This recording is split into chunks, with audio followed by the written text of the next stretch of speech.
Մի քանի ամիս առաջ Aurora News լրատվամիջոցում հրապարակվեց տեսանյութ, որտեղ ներկայացվում էր, թե իբր Խաչատուր Աբովյանի անվան թիվ 2 դպրոցի տնօրեն Նարինե Նազարյանը 8-րդ դասարանի աշակերտին ճնշում գործադրելով ստիպել է մաքրել հատակին թափված սյութը։ Նույն նյութում նշվում էր նաև, թե տեխնոլոգիայի ուսուցչուհին էլ 6-րդ դասարանի աշակերտուհուն անվանել է թուրք դասի ժամանակ աղմկելու համար։ Քանի որ տարածված նյութը ստացել էր մեծ հնչեղություն, Free News-ը դեպքի մանրամասները պարզելու նպատակով զրուցել է դպրոցի տնօրենի հետ։ Նյութում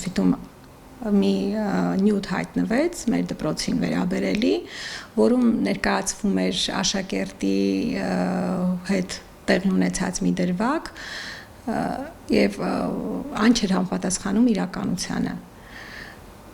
Տվյալ նյութը տարածվել էր թե Facebook-յան հարթակում, թե Instagram-ում, թե TikTok-ում եւ այդ տարածվածության տեսանելիության շատ լինելը ոստիկանության համապատասխան բաժնի աշխատակիցների կողմից արձանագրվել էր, ինչի արդյունքում ներկայացել էին աշխատակիցները դպրոց, որպեսզի պարզաբանեին, թե ինչ իրավիճակում եւ ինչ դրվագ էր նկարագրված իրականում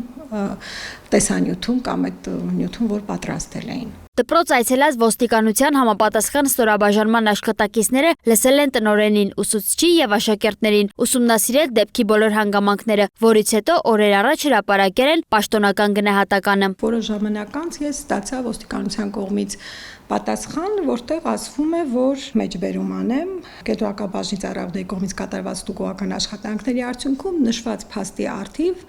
անձանց արարքներում հանցագործության հատկանիշներ կամ իրավախախտում չի հայտնաբերվել։ Հարկ է նշել, որ տեսանյութում հիշատակվող երեխաները ներկայացված են որպես տարբեր ընտանիքներից, մինչդեռ իրականում նրանք քույր եւ եղբայր են։ Բացի այդ, ոստիկանության ուսումնասիրությունները եւ երեխաների վկայությունները ցույց են տալիս, որ նրանց նկատմամբ որևէ բռնություն կամ ճնշում չի եղել, ինչը փաստում է, որ հրապարակված նյութը եղել է ուռճացված։ Հարկ է նկատել, որ չնայած ծնողների բողոքներին, նրա երեխաներն այսօր էլ սովորում են այդ դպրոցում, որևէ կերպ չեն թիրախավորվում, նաև ակտիվ մասնակցում են տարբեր միջոցառումների։ Դպրոցի կամ ուսուցչի մասին նման նյութերը, որոնք հատկապես հասանելի են լայն լսարանին, թեև չունեն իրավական հիմք, բայց կարող են հանրային բացասական կարծիք ձևավորել հնարավոր բոլոր հետևանքներով։ Ուստի հասարակական հնչեղություն ստացած ցանկացած հրապարակում պետք է հիմնված լինի ճշգրիտ տվյալների վրա, հատկապես երբ խոսքը վերաբերում է երեխաների, ուսուցիչների ու դպրոցի ղեկավարության փոխհարաբերություններին։ Սոնա Գիշյան, Տիգրան Ղազարյան, Free News, Ազատ լուրեր։